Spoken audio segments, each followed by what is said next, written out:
Hello mga kabukid farming, nanapod tayo sa bukid farming. Nanapod yung ka-BF.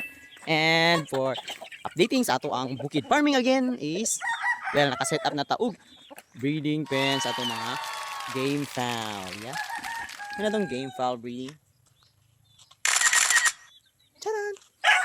And nagya po na itong mga Bisaya. No? Ato na sila gibutang division para dili sila mag hello. What? And ano diri? Ang mga native pero hybrid may na sa kay Shamo, Rhode Island Red, Black Color, ug sa tong patang bullet gani ako basta mo to nya. Napit mga dakis, no? Sa mga dakis, gikan sa Cheetah Game Yard, no? Game Yard ba to? Kabiit. Sige. Si Kang Cheetah, no? Gikan kang Cheetah. So nag-start ta og nagwa ta dito siya og 5 ka female and 1 ka male para atong sugdan ang atong dakis. And ang atong goat, ana sila dito sa baba. So, ngano karon ako nag-vlog-vlog, wala man si Brad Tabung, no? Dapat na si Brad Tabung. Siya man gud ang nagtabang sa sa pag-plaster sa ato ang range net, no? Thank you kay Brad Tabung, no? And narito na ang ato ang mga goat. Well, natin isa ka goat nga bag-o ni nga goat, no? Gidala ni Brad Ilprint, pero puti. And the rest is na dito sa ubos and nice kaya tong area, guys, kay nahinlo na to, no? Sa help ni God, tag strength, and magandang panahon, then nahinlo na to itong 2 hektarya. And another blessings is ito, no? Bago lang tayo nagkupras, tapos yung production natin is tumaas ng mga 20%, 30% ang tinaas ng ating production, no?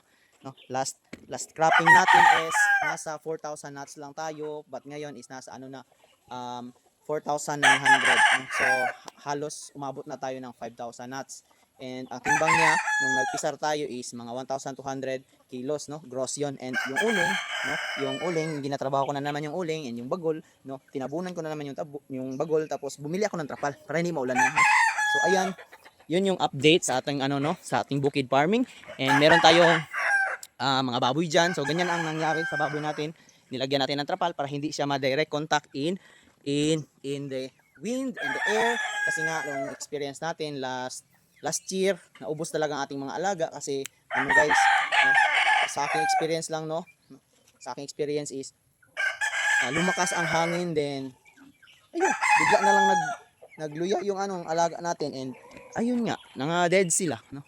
So gipasanginlan ko yung wind, dinala niya yung virus, and some say na di daw kayang dalahin ng wind yung virus. New hapod na, no? Ako na experience, so yan ang ginawa namin, trapal, no? Binalot namin ng trapal. So kung mag strong wind dito, so wala, hindi ramdam sa loob, pero sabi nga nila nga igang man yan. Sabi ko may distansya man yan sa loob, no? So hindi man igang, ako lang man din ang papasok, so nasa akin na kung igang o hindi. Tanggapin ko yung igang. Di naman ako di naman ako palagi diyan, no? Bakit natin nagtagalog? Para maintindihan ng ating mga ka-BF din, no? Mga kabukid farming na si ka-BF is may development sa ating area. So ito ang ating mga game fowl. Nadagdagan natin game fowl, then binenta natin yung iba para masuporta sa ating breeding process, no? So yun. And yun nga, yung mga goat nandun sa baba.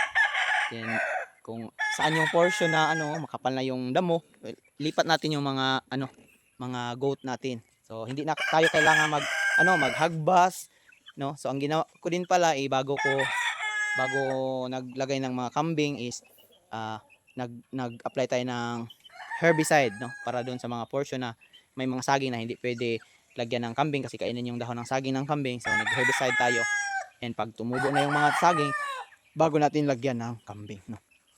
Ang kambing pala is tutulong sa atin para i-control yung weeds, no? Yung mga damo, para ang ating area is malinis, no?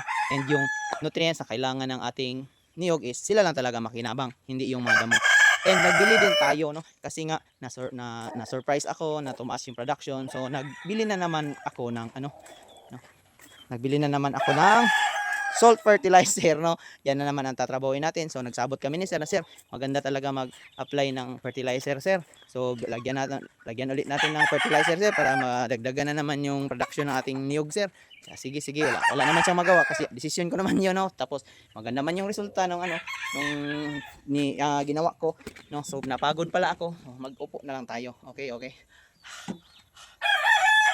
Kapagod pala itong mag-vlog, guys, no? So, I am not sharing this video para magyabang. I am sharing this para malaman nyo na kaya palang mag-alaga ng maraming hayop kahit mag-isa ka lang. Basta marunong ka sa buhay and marunong ka dumiskarte.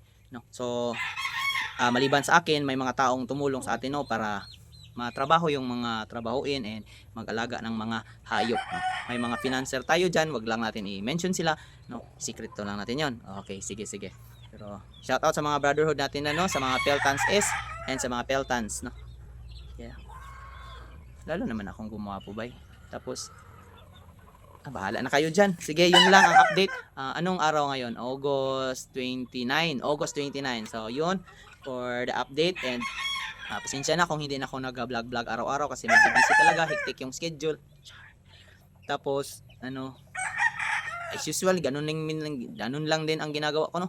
Pakain ng manok, pakain ng baboy, punta sa baba, magunas ng saging, maghimuso, magtugway ng kambing, yun lang, no? Paulit-ulit lang. So, hindi ko na video yung paggawa namin ng net, no? Na-busy ako, no? So, ito na lang. Meron akong mga alaga dito, bagong mga alaga. Chuchoy! Ming! Chuchoy! Ming! Chuchoy! Ming! Chuchoy! Ayun. So, may dog tayo, may dalawang dog. May dalawang dog tayo. Kasama na natin yung dalawang dog. And, Ming! So, ayan. Meron din tayong dalawang miming. No? Ayun. Ang cute ng mga miming natin. Ang cute. So, ayan.